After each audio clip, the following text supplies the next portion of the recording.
नमस्कार, जय हिंद साथियों। स्वागत है आपका अपने YouTube channel tech non tech classes में। और आज की इस वीडियो में हम बात करेंगे इलेक्ट्रिशियन थ्योरी के मिक्स क्वेश्चनों की सीरीज का पार्ट नंबर 3 है। और ये महत्वपूर्ण क्वेश्चन है जो बार बार परीक्षा में आए हुए हैं और इनका भाषा और लेवल बदल कर आगे भी हर प्रकार की परीक्षा में पूछे जाएंगे। जैसे Haryana lineman, SAWPO electrician second grade के साथ साथ ये Rajasthan technical helper, Delhi metro, UPPCL, DRDO और पंजाब एयरलाइन में भी महत्वपूर्ण साबित होने वाले क्वेश्चन। तो आइए आज की क्वेश्चन नंबर 1 से शुरू करते हैं। और प्लीज़ चैनल को सब्सक्राइब जरूर कर लीजिएगा साथियों, और प्लीज़ वीडियो को लाइक जरूर कीजिएगा साथियों। तो हम क्वेश्चन नंबर 1 से बात करते हैं कि निम्न में से पदार्थ की किस अवस्था का केवल आयतन और भार निश्चित होता है। इससे पहले बात करते हैं पदार्थ किसको बोलते हैं। पदार्थ किसको बोलते हैं? पदार्थ वह प्रकृति में पाए जाने वाले प्रत्येक वस्तु जिसका निश्चित एक भार हो, जिसका निश्चित भार हो और वो स्थान घेरती हो, वो एक स्थान भी घेरती हो, तो वो एक पदार्थ कहलाती है। तो ऑप्शन नंबर ए है प्लाज्मा, बी ठोस, सी द्रव और डी गैस। तो प्लाज्मा किसको बोलते हैं साथियों? प्लाज्मा एक आयनीकृत गैसों का समूह होता है, जिससे बहुत सी एक साथ आयनीकृत गैसें होती हैं जिससे रोशनी पैदा होती है। जैसे ट्यूबलाइट हो गई, नियॉन लैंप हो गया और आकाशीय बिजली हो गई। इनसे जो वो रोशनी या ऊर्जा पैदा होती है वो एक प्लाज्मा का रूप होती है। और ठोस किसको बोलते हैं? ठोस वो होता है आकार आयतन जिसका आकार होता है, एक निश्चित आयतन होता है और एक भार होता है, उसको ठोस बोलते हैं। और द्रव किसको बोलते हैं? द्रव वह एक पदार्थ होता है जिसका केवल आयतन और द्रव्यमान होता है, उसका आकार नहीं होता। जैसे तेल हो गया, दूध हो गया, पानी हो गया, इस प्रकार के द्रव होते हैं। और एक हो गया कि गैस किसको बोलते हैं साथियों? कि गैसीय पदार्थ वे होते हैं जिनका केवल द्रव्यमान ही निश्चित होता है और आकार और आयतन उनका निश्चित नहीं होता। इनका केवल इनका द्रव्यमान ही होता है, द्रव्यमान भी होती है, अन्य दो चीज़ें इनका नहीं होता। जैसे इनका आकार नहीं होता और आयतन नहीं होता, वो गैस होता है।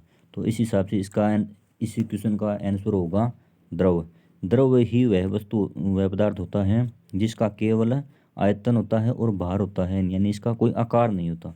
इसका आंसर राइट आंसर हो जाएगा ऑप्शन नंबर सी। तो अगला क्वेश्चन पर बात करते हैं कि विद्युतीय चालकता के मात्रक का प्रतीक निम्न में से कौन सा है। वैद्युतिक चालकता एक होता है वैद्युतिक प्रतिरोध और एक होता है चालकता। जब प्रत्येक पदार्थ है वो अपने में प्रवाहित होने वाली धारा का विरोध करता है तो उसे बोलते हैं हम प्रतिरोध। और प्रत्येक पदार्थ है जैसे मुक्त इलेक्ट्रॉन है वो अपने में पदार्थ के मुक्त इलेक्ट्रॉन पर अपने वस्तु में से प्रवाहित होने वाली धारा का एक मार्ग प्रदान करते हैं, यानी सुगमता प्रदान करती हैं, उसको बोलते हैं वैद्युतिक चालकता। तो यहाँ पर ऑप्शन नंबर ए है जी, बी एल्फा, सी ओम और डी हो गया एस या महो साइमन जिसको बोलते हैं। तो ओम तो हो गया प्रतिरोध जिसको आर से हम व्यक्त करते हैं, ये तो हो गया प्रतिरोध का, ये नहीं हो सकता। और एल्फा बीटा गामा ये अलग ऑप्शन है। और वैद्युतिक चालकता जिसको हम कंडक्टेंस यानी जी से व्यक्त करते हैं, एक होता है प्रतीक और एक होता है मात्रक, प्रतीक और मात्रक। तो यह जी है जो वैद्युतिक चालकता का एक प्रतीक है, मात्रक नहीं है। वैद्युतिक चालकता का मात्रक की बात करें तो वो हो जाएगा साइमन या इसको बोलते हैं हम सीमेंस या महो, जिसका महो को हमें इस तरह से ओम के उल्टा प्रदर्शित करते हैं। तो विद्युतिक चालकता के मात्रक का प्रतीक पूछा गया यहाँ पर हमसे, ना कि विद्युतिक चालकता का प्रतीक है। तो इसका आंसर हो जाएगा साइमन या महो, यानी विद्युतिक चालकता के मात्रक का प्रतीक है। मात्रक होता है इसका साइमन है विद्युतिक चालकता का, और साइमन का प्रतीक होता है सीमेंस या महो। तो इसका 2 नंबर क्वेश्चन का राइट आंसर हो जाएगा डी नंबर है ऑप्शन। तो अगला क्वेश्चन है क्वेश्चन नंबर 3, किसी बिंदु से 1 सेकंड समय में कितने इलेक्ट्रॉन प्रवाहित होने पर 1 एम्पियर की धारा बहती है। यानी हमसे 1 एम्पियर की परिभाषा पूछी गई है, 1 एम्पियर की परिभाषा। तो ऑप्शन नंबर ए, बी और सी और डी तीनों को देखने पर हमें ये एक सीधा सा थ्योरेटिकल क्वेश्चन है, इसको याद ही रखना होता है साथियों। और हम जल्दी जल्दी क्वेश्चन को सोल्व करते हैं ताकि वीडियो ज़्यादा लंबी ना हो, पूरी एक्सप्लेन करते हैं, वीडियो लंबा बनेगा साथियों। तो इसका ऑप्शन नंबर बी है वो 6.24 × 10⁻18 इलेक्ट्रॉन अगर किसी बिंदु से 1 सेकंड समय में प्रवाहित होते हैं तो 1 एम्पियर की धारा बहती है। और ये महत्वपूर्ण क्वेश्चन है साथियों, ये बार बार परीक्षा में आया हुआ क्वेश्चन है। तो अगला क्वेश्चन पर बात करते हैं कि विद्युत झटके से बेहोश हुए व्यक्ति को निम्न में से क्या देना चाहिए? कॉफ़ी, पानी, दूध, कुछ भी नहीं। तो सिंपल सा क्वेश्चन है कि विद्युत झटके से बेहोश हुए व्यक्ति को हमें कुछ भी नहीं देना चाहिए। तो इसका आंसर हो जाएगा डी। अगला क्वेश्चन है कि स्विच निर्माण में प्रयुक्त पदार्थ कौन सा है? तो विद्युत झटके से बचने के लिए जितने भी विद्युतिक सामग्री हैं उनका निर्माण है वो अचालक से किया जाता है। तो वल्केनाइट, पोर्सिलिन, बेकेलाइट और शेलेट ये सभी अधातुएं हैं। हालांकि इनका स्विच निर्माण में वो किस वस्तु का प्रयोग किया जाता है? इसका राइट आंसर हो जाएगा यहाँ पर बेकेलाइट। स्विच जो काले रंग का एक भंगुर प्रकृति का एक अचालक पदार्थ है जिसको बेकेलाइट हम बोलते हैं। और अगला क्वेश्चन है कि विद्युत से जले व्यक्ति के पीठ पर यदि छाले पड़े हैं तो किस कृत्रिम श्वास विधि का प्रयोग करते हैं? जब किसी व्यक्ति को वैद्युतिक झटका लगता है तो कई प्रकार 3-4 प्रकार की विधि होती है, जैसे सिल्वेस्टर विधि, शेफर विधि, मुंह से मुंह विधि। और इस क्वेश्चन के हिसाब से देख लेते हैं कि अगर किसी व्यक्ति के पीठ पर यदि छाले पड़े हों तो उसको किसके बल पेट के बल लेटाना पड़ेगा। और इसके लिए शेफर विधि का प्रयोग वो किया जाता है, शेफर विधि। और इसका ऑप्शन नंबर बी है वो राइट आंसर हो जाएगा। और अगला क्वेश्चन में बात करते हैं किसी तत्व का परमाणु भार यदि 142 है और उसकी परमाणु संख्या 91 है तो उस तत्व के परमाणु में कितने प्रोटॉन होंगे? ऑप्शन नंबर ए 51, बी 41, सी 91 और डी 142। तो ये थोड़ा डीपली क्वेश्चन है, इसको समझना पड़ेगा कि जिस प्रकार परमाणु भार यहाँ पर 142 और परमाणु क्रमांक या संख्या इसको 91 बताया गया है, यानी परमाणु भार होता है प्रोटॉन प्लस न्यूट्रॉन दोनों की संख्या, प्रोटॉन प्लस न्यूट्रॉन। और परमाणु क्रमांक किसको बोलते हैं? इसमें इलेक्ट्रॉन या प्रोटॉन की संख्या। तो यहाँ पर हमसे परमाणु संख्या ही इसका प्रोटॉन होगा, प्रोटॉन की संख्या होगी, यानी इसका आंसर हो जाए 91। इसका राइट आंसर होगा 91, यानी परमाणु भार 142 उसका प्रोटॉन प्लस न्यूट्रॉन है। और परमाणु क्रमांक यानी इतने ही तो इलेक्ट्रॉन हो सकते हैं, इतने ही प्रोटॉन हो सकते हैं। यहाँ पर हमें परमाणु संख्या पूछ ली, परमाणु संख्या इसकी 91 यानी, तो इसमें प्रोटॉन भी इतने होंगे, इलेक्ट्रॉन भी इतने होंगे। तो यहाँ पर हमसे पूछ लिया परमाणु में प्रोटॉन कितने होंगे, तो इसमें 91 प्रोटॉन होंगे। अगला क्वेश्चन हमें बात करते हैं, निम्न में से कौन सा एक पारदर्शी अचालक पदार्थ है? यानी इस ऑप्शन में दिए गए सभी पदार्थ हैं वो अचालक हैं, जैसे स्लेट, अभ्रक, एबोनाइट और पीवीसी। लेकिन इनमें से पारदर्शी भी होना चाहिए और अचालक भी होना चाहिए। तो ऑप्शन नंबर बी अभ्रक इसका राइट आंसर होगा। अभ्रक है वो एक पारदर्शी भी है और एक अचालक भी है। और निम्न में से कौन सा एक धनावेशित कण है, यानी जिस पर एक पॉजिटिव आवेश पाया जाता है? Neutron, electron, proton, krypton. निम्न में से न्यूट्रॉन, इलेक्ट्रॉन, प्रोटॉन, क्रिप्टॉन। इसका राइट आंसर होगा इलेक्ट्रॉन, सॉरी प्रोटॉन इसका एक राइट आंसर होगा। यानी इलेक्ट्रॉन पर पाया जाता है ऋण आवेश, प्रोटॉन पर पॉजिटिव, और न्यूट्रॉन है वो आवेशहीन होता है। न्यूट्रॉन आवेशहीन होता है, इस पर कोई आवेश नहीं पाया जाता। और अगला क्वेश्चन होगा सीसीटीवी नामक यंत्र का प्रयोग किस श्रेणी की आग को बुझाने के लिए किया जाता है? यानी आग की कई श्रेणियाँ होती हैं, जैसे ए प्रकार की, बी और सी और डी, एफ, ए की के आदि प्रकार की आग होती हैं। वो पूरी हमें थ्योरेटिकल क्लास में जिक्र करेंगे। तो सीटीसी नामक यंत्र का प्रयोग है वो उपरोक्त सभी प्रकार की आग, कार्बन टेट्राक्लोराइड इसका पूरा नाम होता है, इसका प्रयोग है वो सभी प्रकार की आग बुझाने के लिए किया जाता है। और अगला क्वेश्चन है कि कार्बन फिल्म प्रतिरोधकों का निर्माण वो किस शक्ति क्षमता तक किया जाता है? हालांकि प्रतिरोध अलग अलग प्रकार के होते हैं, जैसे कार्बन संयोजक प्रतिरोध, वायर वाउंड या तार कुंडलित प्रतिरोध इसको बोल सकते हैं। और एक कार्बन फिल्म प्रतिरोध, धात्विक फिल्म प्रतिरोध। तो ये अपनी अलग अलग क्षमता और मान के अनुसार होते हैं। तो इस क्वेश्चन का ऑप्शन होगा 1 वाट तक शक्ति क्षमता तक बनाए जाते हैं कार्बन फिल्म प्रतिरोध। और पूरी हमें इसमें थ्योरी में इसका एक्सप्लेन करेंगे जब वीडियो बनाएंगे तो। और लंबाई का पीएस प्रणाली में मात्रक कौन सा होते हैं? जैसे अलग अलग अमकेस हो गया, अमकेस एक हो गया एसआई सिस्टम, इंटरनेशनल अंतर्राष्ट्रीय प्रणाली होती है, एक होती है ब्रिटिश प्रणाली। और ब्रिटिश प्रणाली का ही छोटा रूप होता है एफपीएस प्रणाली। तो एफपीएस का मतलब हो गया कि एफ यहाँ पर हो गया दूरी फुट में, FPS यानी दूरी या लंबाई, दूरी या लंबाई इसको हम फुट में मापते हैं। और द्रव्यमान को हम पौंड में मापते हैं। और समय को हर हर प्रणाली में समय को सेकंड में मापा जाता है। तो इसका आंसर हो जाएगा डी यानी फुट में मापा जाता है। लंबाई का FPS प्रणाली में लंबाई या दूरी का मात्रक हो गया फुट। और विद्युत पंखा धारा के किस प्रभाव पर कार्य करता है? ये ऑप्शन नंबर है उष्मीय प्रभाव, रासायनिक प्रभाव, चुंबकीय प्रभाव, गैस आयनीकरण प्रभाव। उष्मीय प्रभाव पर वैद्युतिक युक्तियां जैसे हीटर हो गया, केतली हो गया, लैंप हो गया, ये उष्मीय प्रभाव पर कार्य करने वाली होती हैं। और रासायनिक प्रभाव पर कार्य करती हैं जैसे सेल हो गया, जो विद्युत धारा के रासायनिक प्रभाव पर कार्य करता है, सेल, बैटरी आदि। और चुंबकीय प्रभाव, इसका आंसर होगा चुंबकीय प्रभाव यानी विद्युतिक पंखा फैराडे की विद्युत चुंबकीय प्रेरण के सिद्धांत पर कार्य करता है। और डी नंबर गैस आयनीकरण इस पर कार्य करते हैं। ट्यूब हो गई, नियोन हो गया, और लैंप जो ट्यूबलाइट वगैरह होती है जिसमें गैस आयनीकरण के द्वारा ही रोशनी पैदा होती है, वो गैस आयनीकरण पर काम करती है। और विद्युत पंखा इससे का आंसर होगा चुंबकीय प्रभाव। और अगला क्वेश्चन होगा, परमाणु का सबसे हल्का पार्टिकल कौन सा है? प्रोटॉन, न्यूट्रॉन, इलेक्ट्रॉन, इनमें से कोई नहीं। तो प्रत्येक पदार्थ का है वो अणु है, वो अपने छोटे से अणुओं परमाणुओं से मिलकर बना होता है। और परमाणु के नाभिक में 3 प्रकार के उप परमाणविक कण पाए जाते हैं, प्रोटॉन, न्यूट्रॉन और इलेक्ट्रॉन, जिसमें से सबसे हल्का पार्टिकल होता है इलेक्ट्रॉन, जो बाहरी कक्षाओं में रहकर गति करता है। सिंपल सा याद रखने का फंडा है कि हमें इलेक्ट्रॉन हल्का होता है, सबसे हल्का पार्टिकल होता है, इसीलिए वह गति करता है चारों ओर। और अगला क्वेश्चन है, नाइक्रोम धातु के निर्माण में निकिल धातु में कितने प्रतिशत क्रोमियम मिलाया जाता है? नाइक्रोम एक मिश्रित धातु है, यानी इसमें नाइक्रोम और निकिल दोनों को मिलाकर बनाया जाता है। इनका प्रतिशत होता है, नाइक्रोम इसमें मिलाया जाता है, नाइक्रोम 80% निकिल और 20% इसमें क्रोमियम मिलाया जाता है। तो आंसर क्वेश्चन में यही पूछा गया कि धातु में कितने प्रतिशत क्रोमियम मिलाया जाता है? 20% इसका राइट आंसर होगा, 20%। और अगला क्वेश्चन है कि निम्न में से किस पदार्थ की डाइलेक्ट्रिक स्ट्रेंथ है?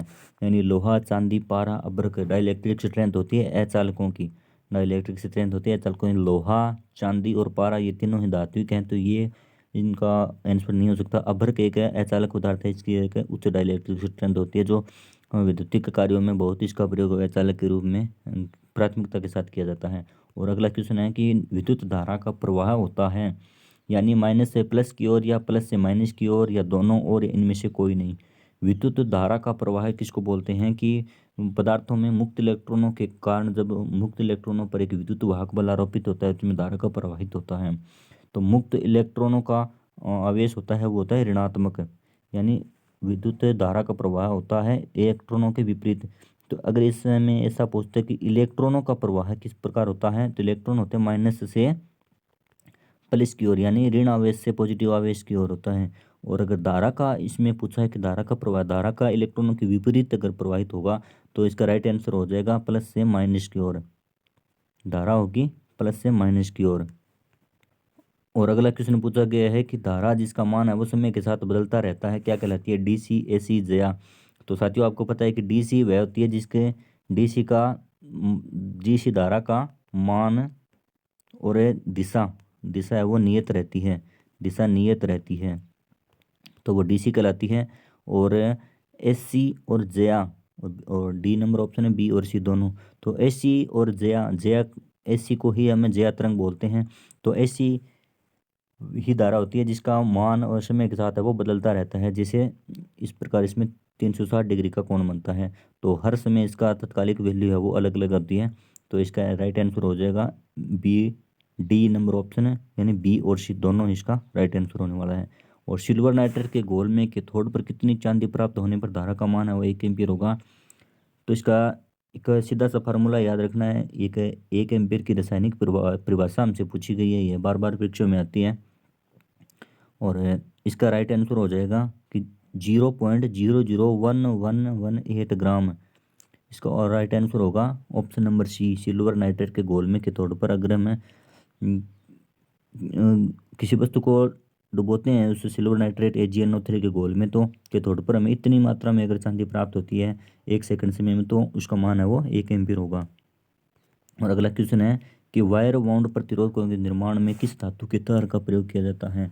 अलग अलग प्रकार के प्रतिरोध होते हैं दोस्तों, तो उनका निर्माण है वो वायर बाउंड का निर्माण है वो मैंगनीज और यूरेका दोनों से किया जाता है। इसका राइट आंसर होगा डी, बी और सी दोनों, यानी मैंगनीज और यूरेका से वायर बाउंड प्रतिरोध जिनका मान हम बदल सकते हैं उनको निर्माण किया जाता है। और लोहे को जंग रोधी किस धातु की सहायता से बनाया जाता है। लोहे को किस धातु की सहायता से, यानी इसका चांदी, जस्ता, टिन और निकिल। इसका राइट आंसर होगा, सिंपल सा क्वेश्चन है, जस्ता। जस्ते की इस पर परत चढ़ा दी जाती है जिससे कि लोहे को जंग रोधी या जंग मुक्त बनाया जा सके। इसका राइट आंसर होगा जस्ता। और अगला क्वेश्चन है कि अचालकों की किस श्रेणी का मान है वो 130 डिग्री सेंटीग्रेड है। तो दोस्तों BIS होता है,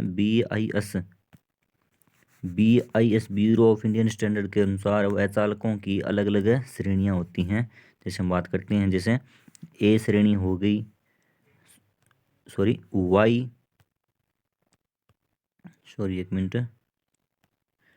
YA, E, B और एक होती है F और H और C। यानी Y का होगा 90, YA 105 और E 120 और B 130 और F 155 और H 180 और C का होता है 200 से ऊपर, यानी 200 से ऊपर। तो इसका राइट आंसर होगा बी का, यहाँ पर पूछा गया 130, यानी इसका राइट आंसर होगा 130 डिग्री सेंटीग्रेड वाला होगा बी नंबर ऑप्शन। अगला क्वेश्चन है कि निम्न में से सर्वाधिक चालकता किसकी है। लोहा, चांदी, तांबा, एल्यूमिनियम। दिए गए ऑप्शन के हिसाब से अगर हम बात करें तो सर्वाधिक चालकता वाला यहाँ पर होगा चांदी। और अगला क्वेश्चन बात करते हैं कि निम्न में से आग लगने का कारक है। तो आग है ईंधन, ऑक्सीजन और तापमान या सभी। तो इसका राइट आंसर होगा सभी, यानी आग लगने के लिए तीनों कारक ही जिम्मेदार हैं। ईंधन भी है, ऑक्सीजन भी है, तापमान है। अगर इन तीनों में से किसी एक को अगर वहाँ से हटा लेते हैं तो आग ऑटोमेटिकली बुझ जाएगी। इसकी हम पूरी बात अब थ्योरी की क्लास में करेंगे। और सेल विद्युत धारा के किस प्रभाव पर कार्य करते हैं। सेल चुंबकीय, गैस आयनीकरण, किरण या रासायनिक। तो सबको पता है सेल या बैटरी विद्युत धारा के रासायनिक प्रभाव पर कार्य करती है।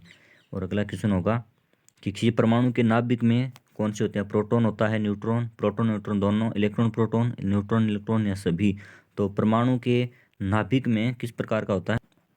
तो प्रत्येक पदार्थ का परमाणु के नाभिक में 3 प्रकार के वो नाभिक में 2 प्रकार के कण पाए जाते हैं। और तीसरा कण इलेक्ट्रॉन होता है, वो गति करता रहता है अपनी कक्षाओं में। तो प्रोटॉन के नाभिक में 2 प्रकार के कण है वो उप परमाणु कण को बोलते हैं, प्रोटॉन और न्यूट्रॉन पाए जाते हैं। तो इसका राइट आंसर होगा ए। और कृत्रिम श्वास की सबसे सरलतम विधि है सिल्वेस्टर विधि, मुंह से मुंह विधि और शेपर विधि। तो यहाँ पर कृत्रिम श्वास की सबसे सरलतम विधि बताई गई है मुंह से मुंह विधि। यानी विद्युत झटके से पीड़ित व्यक्ति को हम जब उसको श्वास नहीं आ रहा तो प्राथमिक उपचार के दौरान उसको मुंह से श्वास देकर इसकी जान बचाई जा सकती है। बहुत ही कारगर विधि है ये। और भारत में मानकों का निर्धारण कौन करता है। ISO, ISI और SIS NSO। भारत में मानकों का निर्धारण है वो ISI करता है, इंडियन स्टैंडर्ड इंस्टीट्यूट इसकी फुल फॉर्म होती है इंस्टीट्यूट। हालांकि कई बार परीक्षा में इसको पूछा जाता है, इंडियन स्टैंडर्ड इंस्टीट्यूट। और अगला क्वेश्चन है, अंतिम क्वेश्चन है। प्लीज़ दोस्तों वीडियो को लाइक ज़रूर कर दीजिएगा, आपको बहुत ही काम आने वाले ये क्वेश्चन है। न्यूट्रॉन पर आवेश पाया जाता है। न्यूट्रॉन पर आवेश कौन सा पाया जाता है।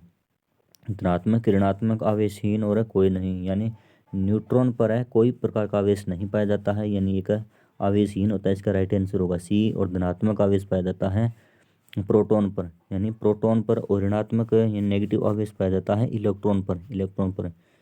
तो प्लीज़ दोस्तों वीडियो को लाइक और चैनल को सब्सक्राइब जरूर कर लीजिए। आपका दिन शुभ हो। धन्यवाद।